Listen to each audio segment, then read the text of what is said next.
Hi there, I'm Unwise, and I'm back with another Tiny Tournament game.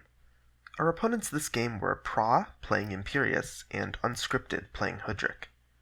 I took Bardur, and Necryde took Kiku. Later on, we would realize Kiku isn't that good on Tiny, and switch to Hoodrick.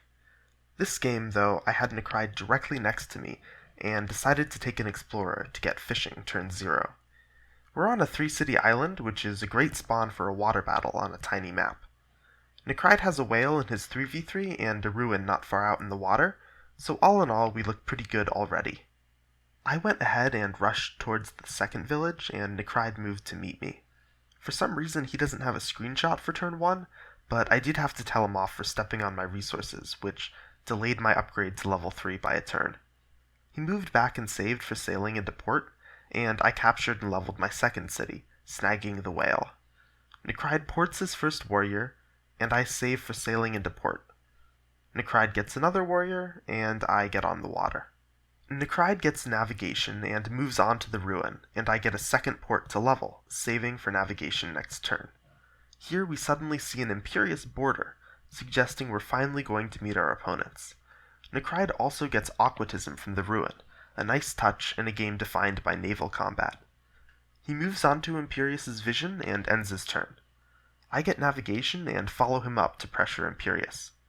Imperius finally puts a unit into our vision, giving Necryde archery. Necryde kills his boat and gets vision of his capital, revealing a giant. I get archery as well, and I notice that Imperius is cannibalizing Hoodrick.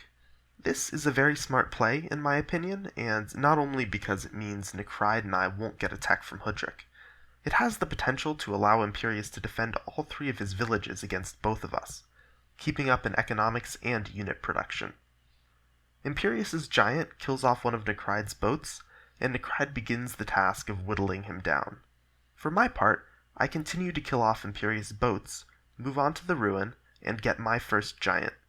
You may notice that I'm sitting my 9 HP ship on top of Imperius's whale, camping it so that he can't eat it. Necryde continues to build up his ship count and chip away at the Imperius giant. On my turn, I make a silly misplay, moving off of Imperius's whale without anything to cover it, allowing him to eat it on his turn. At this point, our control over the water is extremely secure, though, so it's not a huge issue. Necryde completes his Golden Armada, adding a 4th ship in the same line, and getting the Imperius giant to dangerously low health. At this point, the game draws to a close. On my turn, I siege Imperius's middle city with a warrior, moving up my giant ship.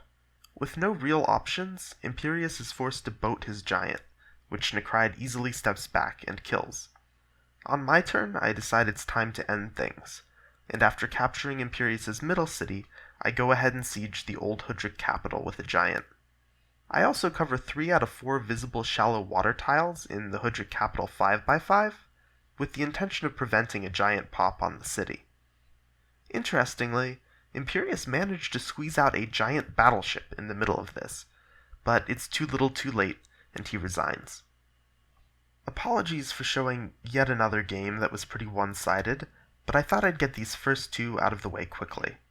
This game was over as soon as it started, as the map was a water map and Necryde and I both had fishing on turn 0. Pra's play, particularly the early decisive cannibalism move and the secret giant battleship, was as inspired as always, but it wasn't enough to overcome our massive tempo advantage. I swear the next 2 games are a bit flashier and more interesting. Not every game is a boring spawn grind, but these first 2 were. I'm going to do my best to upload every other day from now on, but life is weird these days, so no promises. See you next time.